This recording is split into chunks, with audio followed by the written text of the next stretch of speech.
Go, Neha. Hi, Commander Prasanna. I was wondering, why did you choose to go into defense services in India? I was very much fascinated by uniform service. In those days, where we could achieve something was civil service, that is, you should go into IPS. And during my final year of graduation, like I was pursuing my Bachelor of Science in Physics, and the physics as my main subject. We got to know that government is opening up avenues for women to join armed forces, and Navy was the first one to give commission, and I was very much part of naval wing NCC, and we have few certificates for NCC training, that is A, B, and C. A is for the school level, B and C for the college level. So I was very much into NCC, and I have attended more than 20 camps, and I was selected as All India Cadet Captain, and I could win a lot of medals and certificates for different competition, including rifle training, firing competition, and everything. And few male NCC cadets used to challenge. They used to say that this is only for men, not for women. When the first time this opportunity was given, I was like all into it. Then I realized that it is not that easy. There's 5 days continuous testing process in a center called Service Selection Board, which is located in Bangalore, Bhopal for Navy, and for Army and Air Force, three different centers are there. And it is a very tough process. And if you see, they have selected one of the finest procedure after conducting various studies all over the world to select people into armed forces. Like you have a psychological test, you have an outdoor test, interview, a series of tests, and it is a tough process. On an average, you have say 100 candidates appearing for the SSB test. You may get 1 or 2% get selected out of it. It is not an easy task. And then I realized, coming from a local school, I need to improve my English and Hindi, and then general knowledge and various other things. Then I found out what are the things required to clear this interview. Then I have approached my seniors. Luckily, Naval Base Cochin was not very far from my place. So after my college hours, I used to make a visit, find out some of the who's free to talk to me, take input from them, prepare a note of it, like what he has faced during his time. Then I have probably met around 25 odd officers, collected their experience, and I was trying to incorporate in myself, like what are things I should do. I should not make mistakes on certain aspects. Other important aspect was current affairs, general knowledge, and you name it, they can ask anything. Whether you, it is not the question of giving a correct answer. How confident are you in replying to their questions? If you know, you tell them, you answer the question. Else, tell them that I'm not too sure. So that particular aspect, like where you can express your views, whether you know about it or you don't know about it.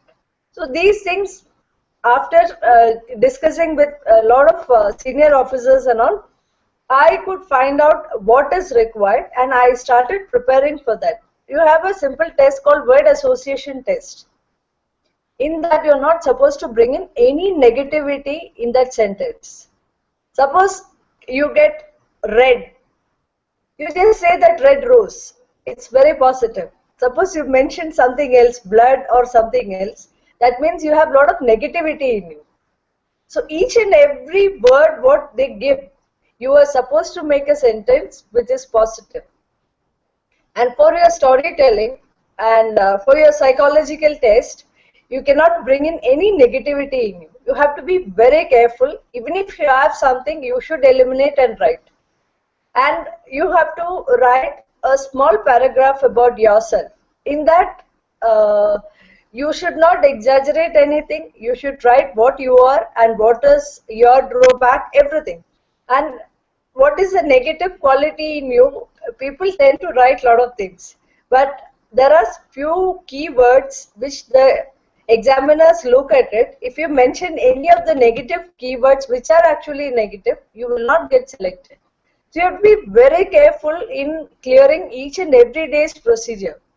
Second thing is you go and join a group in service selection board, suppose say 8 candidates, and in 2 days time all the other members should accept you as a leader, otherwise you won't get selected.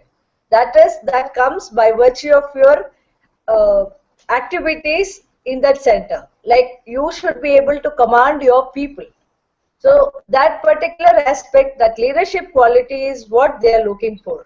If you have been asked to take on a team of say 200 men, you should be able to do it.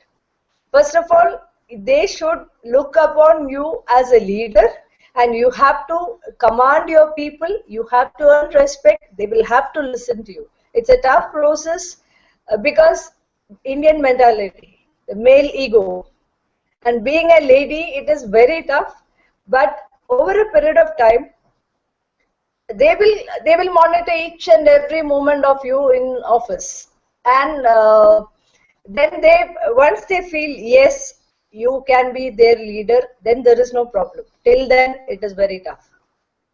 So selection process, that 5 days in like one day is the interview, and in that interview the interviewing officer will ask you some question which you have never heard. If you clear service selection board interview, it is like a cakewalk for you for all other interviews, because it's one of the toughest procedure, and it has been designed like that to get very good quality of people with positive attitude. So that is like I have just explained in a brief about this particular selection process. And another thing is job security. That is very important as far as we are concerned. And taking up some challenge and then you don't find comfortable, then you leave the job, look again for another job. It is not an easy process. Whereas I understood how the life is going to be, and I realized yes I can take on, so I continued working towards it. Like though I had other options and I got selected for few companies and banks and other establishment, that was more not my interest. I said only defense, though I had to face a lot of challenges. That is a different issue. And one simple thing is I was called for an interview at Bhopal. Whereas in those days, there is no internet, there is no mobile phone, nothing. There is no one from your home to accompany you from a small town in Kerala to Bhopal. So I found out, I went to the nearest railway station, I found out how to reach that place. They said this particular train goes. Then comes the reservation part. So those days traveling with reservation and all, this I'm talking in 93. Uh, Reservation and all these things was like doing alone, it was something new. So I went and I found out, and they said you can travel from this particular, you go up to this place and from there you need to catch another train. So I went to that place, which was around 4 hours journey from my place. Then I took a train. I reached Bhopal. It was morning 4:30, and I got down. Thereafter, I didn't know where to keep my luggage. I had to literally tie my luggage with one of the pillar, and I could find my way out to get something to eat and wait till 3:30 because we have been asked to report at 3:30. Then I found few parents sitting with their daughters. Then I casually asked, by any chance are you there for SSB? They said yes. Except me, all of them had come with their parents. And there were few from Kerala also. So again, it was a challenge, and we reached the center, and the interviewing officer asked me, how will you go back? I said, after my interview. He said, are you sure? I said, after my medicals. So normally what happens, 5-day interview and then another 5 days for the medical examination. You will be sent to the nearest military hospital where they will check A to Z. aspects, and once you're clear, then they recommend you for joining Navy. And then again, merit list. So we had total around 30,000 candidates and 7 vacancies, including boys and girls. So it was one of the tough selection. And in that medicals also, you should not be overweight and your eyesight, like there are many aspects which in a normal civil world you don't bother much. But once you go through all these procedures, you know that you are fit mentally as well as physically. And individual task also which we get, it is not about the intensity of the task, how you approach a problem. So altogether, it is like a good experience, and this still continues. The selection process is still the same. I hope you got a small picture, like what all things we have gone through. It sounds very impressive. All of that, that must have been a lot of hard work. Did you face any Yes. specific challenges at your selection? You've stated obviously a bunch of general um, challenges that were very hard to overcome. Did you face any specific challenges? See, for the interview process, I was quite comfortable because I had gone fully prepared. And for the training aspect, yes, we undergo all our training along with male officers. So like morning you get up, you need to get up at 5 o'clock, you have to be ready by 5:30. You start your physical training, that is for almost 2 hours. And then you get back, you freshen up, you have your breakfast. And during our academy days, we are not used to using fork, spoon and all at home. But what happens is in academy you'll be trained, like your seniors in first few days will teach you how to eat with all respective stuff. And if you happen to make any particular noise during your breakfast time, you'll be asked to leave the table. That was something which we could not take it because we are so hungry. After 2 hours physical activity, you cannot afford to lose your breakfast. So you try to become perfect in all, whatever you do, you will have to be very careful. You have to be like very particular. And for our uniform also, we have a session called cabin cupboard in our academy time. In that, it has to be spick and span. They will take out one of your white clothes and they will just wipe. If the dust is there, they will just throw your clothes out. So we were like asked to keep everything spick and span. Even the white shoes which we wear, we need to clean it with matchstick. Nothing else works. And put a small brown polish there at the basement because that's a color combination. So we are trained like during our academy days, we are trained A to Z to become a very good officer. And once the training part is over, then nobody will put any restriction on you. But that particular period is very important. Like one small example, we were given a small brass token, which we need to deposit to take our rifle for a parade. So this rifle is around 5 to 6 kg, and morning after all this PT, then you go for your rifle parade. So you carry your token, deposit it and take it. So one of the ayah who was looking after our block, she took my token away, and I was stuck, like I was liable for a punishment. That too 14 days, 3 times a day, 15 kg luggage at the back, and rifle up position. You will be made to run around the parade ground, and this is 3 times a day. Then another aspect, most of us were wearing sari for the first time in like first time. We are not very familiar how to wear sari. So we had one of the uniform as sari. So the day it was given, all of us took 5 minutes extra time because we were not very sure how to tie a sari. We were given 15 times punishment. That from sari You switch over to formals, come back, sari again. So it continued for 15 times. We all became expert in wearing sari. Now you see any lady officer wearing sari, you will look up at them like, wow, it is like a cabin crew or something. Like they wear it so neatly and perfectly. It all happens. So all these the various punishments which we have undergone in the academy, it we remember throughout our life. So everywhere it was a challenge because new things, new punishment. Suppose some of your relatives happen to come to academy to meet you. You are liable for getting punishment on that night because you must have got something to eat from them. Normally, when anyone comes, they bring some chocolates or something, and you'll be happily enjoying with your friends. And just wait and watch. In the evening, you will get a front roll or a back roll or a side roll.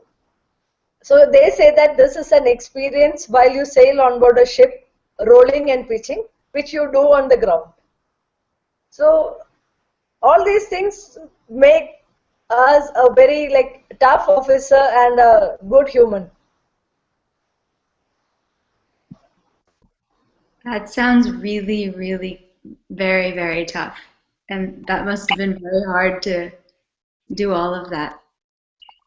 But it sounds like you got a lot out of that. I was wondering also if life as like a lady naval officer, if that was, if you were treated differently from the male officers, if there was any sort of discrimination, if life as a lady officer was harder. Absolutely no. My commanding officer, when I got my first posting, there were 2,500 men and I was the only lady. So what happens in the morning briefing session, they will ask like, good morning, lady and gentlemen. If lady is missing, I have it. So I cannot afford to miss any program, any function, any event. Then my commanding officer made it very clear, I will look at your shoulder stripes, not at your face. If you are a sub-lieutenant or a lieutenant, you are bound to do certain things. Please go ahead and do. Don't come for any excuse. And I don't want to hear that. This was told first day itself. I said, I have no problem. Thereafter, I used to volunteer. I used to took on all the tasks, like including conducting firing practice and everything. Then people started accepting me the way I am, and there was no problem. But that initial few months, there is a problem. They're like they're not too sure whether I'll be able to perform certain things. So that happens.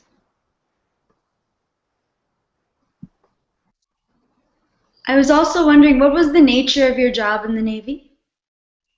I was commissioned in executive branch, but my specialization was aviation, that is air traffic control. So, like, it's one of the toughest job in the world. Subsequently, I got qualified on radars also. So, if you're familiar with the procedure of air traffic control, like handling all the flights, like those days, there was no radar installed in most of the naval establishment. It is just that you put on a headset and with your memory, you need to identify, locate and control aeroplane. Like the moment a pilot goes and sits in the cockpit, till the time he switches the machine off, it is like he is constantly in touch with us. So it is a challenge, and suppose if they lose the reference with respect to the ground position, it is a controller's responsibility to get him back and make him land safe and sound. So it's like if you know about the air traffic controller job, it is one of the tough and very challenging. And in Navy, what had happened is we had officers from lower ranks. That was initially they joined as sailors. Subsequently, they clear exams and they get commission as officer. But what happens, like we all are direct entry officers, our language and everything is different. And most of the people those days used to be from North India, especially from Bihar and other place. So they have a typical regional accent, like when they say zero, we say zero, they say zero. So there is a lot of difference. And male voice and female voice, if you compare, female voice has high pitch and it is more soothing to listen. And especially a pilot who flies, he'll be more comfortable to listen to female voice than a male voice. It's a proven fact.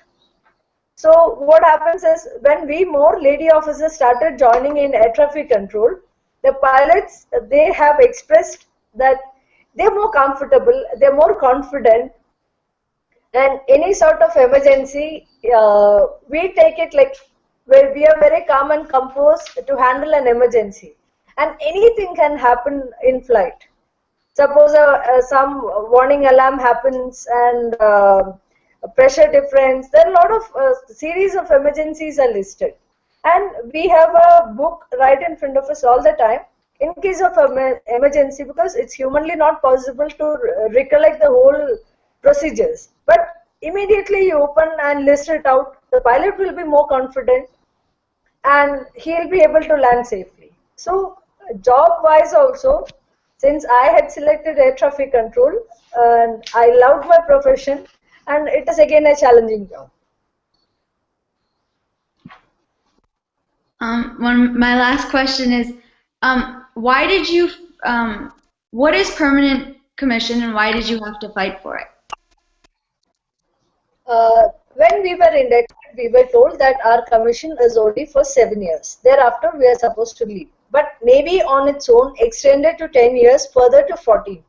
At 14, they just stopped. And we are not entitled for pension and other medical benefits. Whereas male officers are entitled to complete their 20 years minimum period, they will get an amount which is the pensionable amount, which is for lifetime, and medical facilities. But we were not given. So if you see on an average, a lady officer who does a post graduation and joins service will come out of Navy at around 37 years of age. Then you are neither fit for a government job, you are not fit for any other job because your experience is totally different. So it is very tough for us to get back to another profession at that particular time. And selection process is same, training is same, and there is a gender bias. Like men are allowed to continue, whereas we are not allowed to continue. So this is a discrimination and it was a legitimate expectation. So based on these two things, we fought in Delhi High Court for 5 years. Finally, we have won the verdict, like it came on last Friday. So now the procedure has to happen, how to take us back. So we are waiting for the orders from Naval Headquarters. So as it stands, I am supposed to go back to Navy. I can work till 56 years and I can get all my benefits. So this was a major victory and a landmark judgment because Army and Air Force have accepted, Navy didn't accept. So we had to literally fight, and thanks to Delhi High Court and our lawyer, we won the case. That's a really inspiring story. Yes.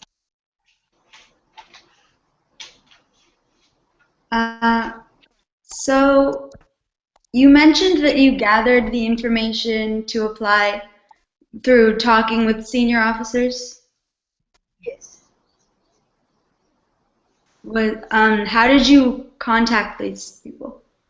Were these just like, were they No, like people in your family or? no one from my family. Uh, what I used to do is, I was a naval NCC cadet. We had an opportunity to visit naval base. So I used to walk into like different offices. I used to sit and discuss with them. Can you spare 5 minutes? And like I used to just take down the notes. Then I used to fix up timing with them on holidays whenever they are free. Meet up for a cup of coffee. then discuss all these things, prepare my points. Thereafter, I started doing my own preparation. So, Commander Prasanna, when you first approached your family and said, "I want to join the Navy," I assume that you come from a regular Indian background in Kerala. How did they take it? How did you break the news? What was their initial reaction? Actually, my father was very confident, and I was brought up I was like a tomboy during my childhood days. And I was into table tennis and NCC and all other extracurricular activities. So I have proved myself that I can handle things myself. So that was actually not a problem with my family members because when I was say 12 year and all, I used to travel alone.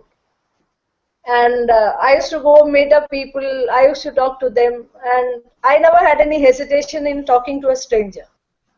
So my father knew about it, and I told him that I want to pursue this as my career. Then I explained to him what are the merits and demerits, and he was convinced. So he was though I had to go and find my way out, I was getting full support from family. And in school also, I was involved in all activities. So my teachers also supported me and everyone. Once you develop something and your parents gain confidence, you should not be having any problem. So that's what I did. Now, you mentioned the case, right? Just one question from me. So, how long did the case go on? And when the case was going on, was there any resentment from either Navy or from your male colleagues? A is resentment, and B, did they support you? We were not allowed to, we had no interaction with Navy or anything. We used to go to the High Court, 5 years it took, and wait for the hearing date. Many a times it so happened that we have reached Delhi. That day they just say that nothing happened, it is postponed for 6 months. So there are times like the hearing comes in the same month. There are times it comes after 3 months or 6 months. So again, patience, we were very patient and we were collecting more and more information and points from other services which can help us in fighting our case. And we used to give a lot of input to our lawyer, and though she was well gender, but it helped. And particularly about few small issues pertaining to Navy. There are few common factors with all three services, but specifically about Navy. So that all helped. And we took a lot of media support, a lot of women MPs were supporting us because it was again for women empowerment, and our Prime Minister is fully supporting Nari Shakti and all. So we had different activities to show that women is no less than men in any field. So all those factors helped. So from my perspective, I am glad my daughter is watching this. To do what you have done, Prasanna, is really impressive. Neha mentioned this as well. The one image I'm going to take this from this is you went to Bhopal all by yourself. Well, others came with their parents and stuff. You took your luggage and you tied that to the pillar. That is the image I'm going to go with. So I'll leave it with Neha to have any final questions, Neha. I get one small thing. It again, when you are left with no choice, something will come out. If I have to move, I cannot take my luggage and go. So it just starts that I should carry a chain with a small lock so that I can at least lock it up and move. So these things comes automatically when you do something on your own and you feel that never depend on anybody for any of your this thing. You have to take one thing in mind, that you are all by yourself. Only God is with you, yes, fine. Otherwise, don't expect. If you expect and if you don't get anything, it is a real disappointment. But you feel that yes, I will overcome this and I will continue. Naturally, that automatically the courage will set in. So that is an advice even I tell my daughter, that this is all I have gone through. So she keeps asking a lot of questions, but it takes time. She's too small. Neha, back to you. I think we were trying to wrap it in the 30 minutes. So if you have any final questions. No, no, I just wanted to say thank you for your time. Oh, you're most welcome. No, thank you, Commander Prasanna. Like I said, I think we want all our kids to watch this, especially girls. You know, my daughter and my son. We would like them to watch. So thank you for your time, and we will dig into more details about the case. And I think it's impressive. You know, the way we see it is what you have done is for everyone in this group and people who watch to benefit from. So thank you so much.